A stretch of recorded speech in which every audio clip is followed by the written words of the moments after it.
اللہ کے نام سے جو سراسر رحمت ہے، جس کی شفقت ابدی ہے۔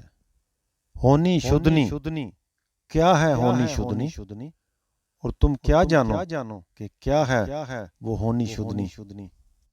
سمود اور عاد نے اس کھڑکھڑانے والی کو جھٹلایا تو سمود اس آفت سے ہلاک ہوئے جو حد سے باہر تھی، اور عاد اس تند و تیز آندھی سے برباد ہوئے جو سرکش اور بے قابو ہو گئی۔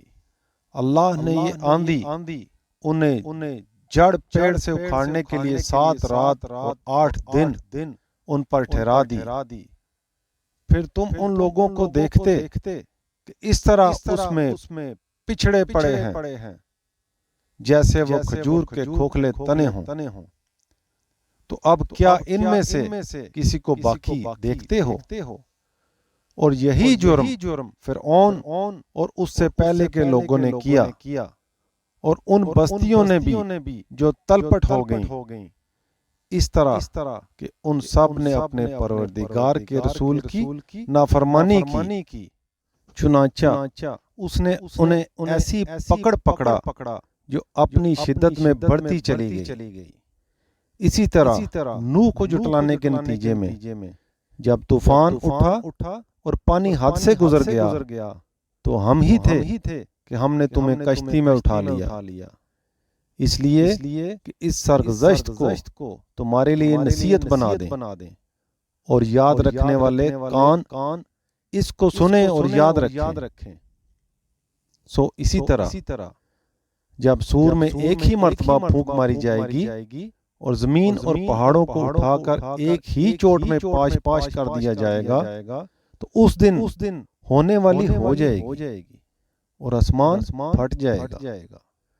پھر تم دیکھو گے کہ اس دن وہ بہت ہی بودا ہوگا اور فرشتے اس کے کناروں پر سمٹے ہوئے ہوں گے، اور تمہارے پروردگار کا تخت اس دن 8 فرشتے اپنے اوپر اٹھائے ہوئے ہوں گے۔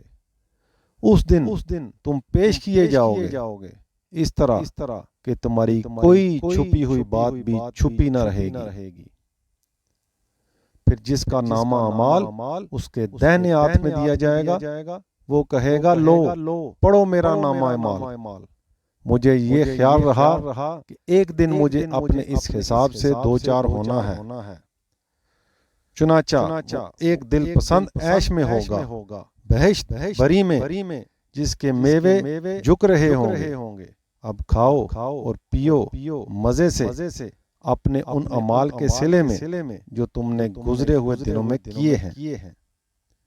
اور جس کا نامہ اعمال اس کے بائیں ہاتھ میں دیا جائے گا، وہ کہے گا اے کاش میرا یہ نامہ اعمال مجھے نہ ملتا، اور میرا حساب کیا ہے، میں اس سے بے خبر ہی رہتا۔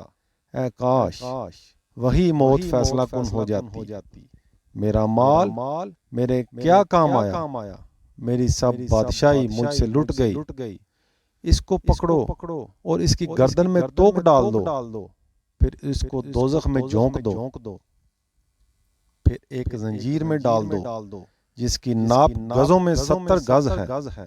یہ نہ اللہ بزرگ و برتر کو مانتا تھا اور نہ فقیروں کو کھانا کھلانے کی ترغیب دیتا تھا، اس لیے آج یہاں اس کا کوئی غم خوار نہیں ہے، اور دھون کے سوا اس کے لیے کوئی کھانا نہیں ہے۔ اس کو یہ گنہگار ہی کھائیں گے۔ سو نہیں، یہ کسی شیطان کا الہام نہیں ہے، میں اس کی شہادت پیش کرتا ہوں جسے تم دیکھتے ہو، اور اس کی بھی جسے تم نہیں دیکھتے، کہ بے شک یہ ایک رسول کریم کا کلام ہے، اور یہ کسی شاعر کا کلام نہیں ہے۔ تم لوگ کم ہی مانتے ہو اور نہ کسی کاہن کا کلام ہے، تم لوگ کم ہی سمجھتے ہو۔ یہ رب العالمین کی طرف سے نازل ہوا ہے۔ ہمارا یہ پیغمبر اگر اپنی طرف سے کوئی بات ہم پر بنا لاتا تو ہم اس کو قوی ہاتھ سے پکڑ لیتے، پھر اس کی رگے گردن کاٹ دیتے، پھر تم میں سے کوئی ہمیں اس کام سے روک نہ سکتا۔ تو در حقیقت ڈرنے والوں کے لیے ایک یاد دہانی ہے۔ ہم خوب جانتے ہیں کہ تم میں اس کے جٹلانے والے بھی ہیں، اسی طرح جٹلاتے رہیں گے، اور قیامت میں ان منکروں کے لیے یقیناً یہ ایک پچھتاوا بن جائے گا۔ اس میں شبہ نہیں کہ یہ ایک یقینی حق ہے۔ اس لیے اے پیغمبر انہیں چھوڑو اور اپنے رب عظیم کے نام کی تسبیح کرتے رہو۔